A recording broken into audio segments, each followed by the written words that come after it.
May upa yun. Bakit ako lang? May Bakit upa. ako lang? Ako lang makakain. Hoy! Hoy, teka lang. Tingnan mo ang binili ko ha. Oh. Toyo, Ano mga bisita ko? paminta, Oh. asukal. Oh. Ang Yun. iingay. Tapos yung kuryente namin, yung dryer. Hoy, utas na utas ako kay Sige, Tresha. kakain na kami. Diyos ko. Utas na utas ako kay Tresha, May. Bakit? Nagdadalawang po. Alam niyo ang style ka ga. Yan na, yan na.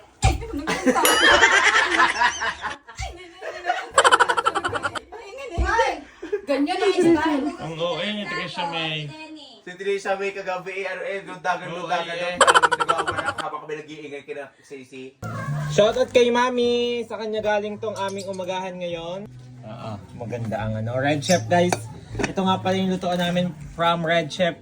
Napakaganda talaga niyang paglutuan, oh. Ang sarap din hampas Lily. Hindi ako na eh. Binuksan pa ni Baklang. Tatay mo. Pawisan eh.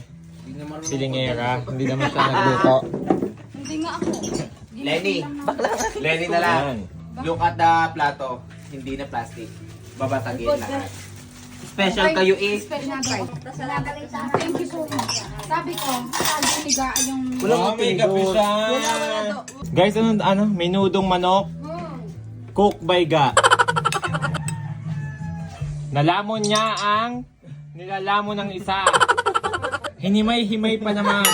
Matapos himay-himay ni Risa ang tinapay, nalamon ng sulyase. Hinimay. Diba? Patane. Baka patane. Salamat sa aming cook. At sa isang... Ano salamat kay Jisyo. Saka sa hinang hina. Saka sa hinang hina. Para sa baby ko na. Kay Tresha, May. Kaya pala hindi yung Magaling pala ang pahuli-huli. May kape pa yan oh. Napupuno ng grasya, oh. May kape pa sa pang lady. May kape pa? Maliit lang ang plato ko. Wow! Pare-parehas tayo! Pare-parehas eh. Bundok? Hayaan mo na. Lumikas naman sila.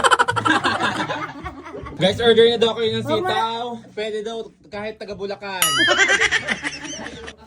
Mumutorin daw po ni Ga. Ay, bago may deliver ilagibas na.